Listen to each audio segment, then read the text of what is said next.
Mais uma aulinha do Post-it da vida, adição e subtração de frações. Vamos trabalhar adição e subtração de frações tanto pelo MMC como pelo método da borboleta. Começando pelo MMC, mínimo múltiplo comum, primeira coisa que nós observamos é que nossos denominadores são diferentes, então a gente tem que transformá-los em igual, trazendo esses elementos, o 4 e o 5, para o cálculo do MMC. Então, vamos lá, MMC.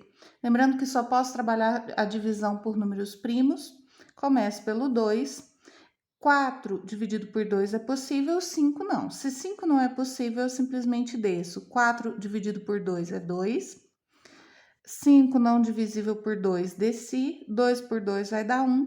Se eu cheguei em unidade, um resultado 1, 1 é unidade, né? Então, não há divisão, não se divide a unidade. E como 5 é um número primo, só vai poder ser dividido por ele mesmo. Então, 5 dividido por 5 é 1. Fechei 1, quer dizer que não há mais possibilidade de divisão. Os resultados, os números primos trabalhados, multiplicamos. 2 vezes 2, 4. 4 vezes 5, 20. Então, o mínimo múltiplo comum entre 4 e 5 é 20.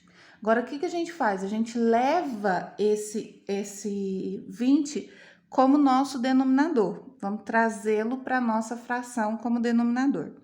Então, eu vou ter aqui, ó, 20 mais 20, é uma adição, 20 mais 20. Processo resolutivo aqui a partir desse momento. Lembrando que eu dividi primeiro, depois eu multipliquei. Esse vai ser o processo empregado aqui no cálculo também. Primeiro eu divido o denominador obtido pelo MMC pelo denominador anterior e o resultado eu multiplico pelo meu numerador. Então, fazendo esse processo, 20 dividido por 4 é 5. 5 vezes 5, 25. Mesma coisa vamos fazer com o outro lado. 20 dividido por 5 é 4. 4 vezes 3 é 12. Se achar que fica mais fácil, aqui foi dividido, deu resultado 4. 4 eu multipliquei. Se você achar que fica mais fácil, registra. Pronto. Trabalhei o MMC. Agora, o meu denominador é igual, então eu vou simplesmente conservá-lo e somar. Eu tenho 25 mais 12. Conquisto, então, como resultado final, denominador 20. 25 mais 12, 37. Como não cabe simplificação, fechamos o resultado aqui. Vamos resolver a mesma operação, os mesmos elementos, porém pelo método da borboleta. Por que isso se chama método da borboleta? Porque a primeira coisa que eu vou analisar é que eu vou trabalhar com os elementos na forma cruzada. Eu vou trabalhar o numerador da primeira fração com o denominador da segunda, denominador da primeira com numerador da segunda. E o que eu faço aqui enquanto processo? Por que se chama borboleta também? Parece uma borboleta. Se eu colocasse uma anteninha aqui, ia aparecer uma borboleta, né? Mas no caso aqui também lembra outra coisa, lembra um X.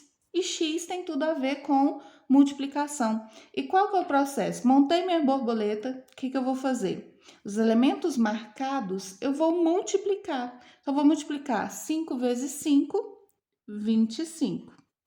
O cálculo que está sendo trabalhado é uma adição, então sobe a minha adição. 4 vezes 3 é 12.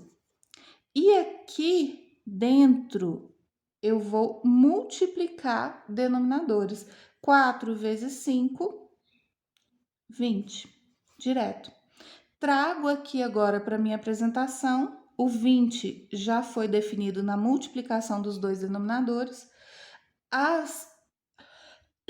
os meus numeradores já foi apresentado aqui também, eu só vou trazê-los, 25 mais 12, e calcular isso aqui direto. Então, eu tenho 37 20avos. Também localizei aqui, observando que conquistamos o mesmo resultado pelos dois processos. Então, se joga aí Post-it da vida no caderno, lembretinho para a gente trabalhar mais tarde, né? Deu alguma dúvida? Volta no post-it da vida, tá lá. Usar sem moderação, galera. Bom trabalho. Posso utilizar a mesma apresentação, tanto por MMC quanto por método da borboleta, na subtração, né? Uso os mesmos elementos, observando que a gente chega no mesmo resultado. MMC entre 4 e 5, 20. Multipliquei e dividi. No final, faço a subtração.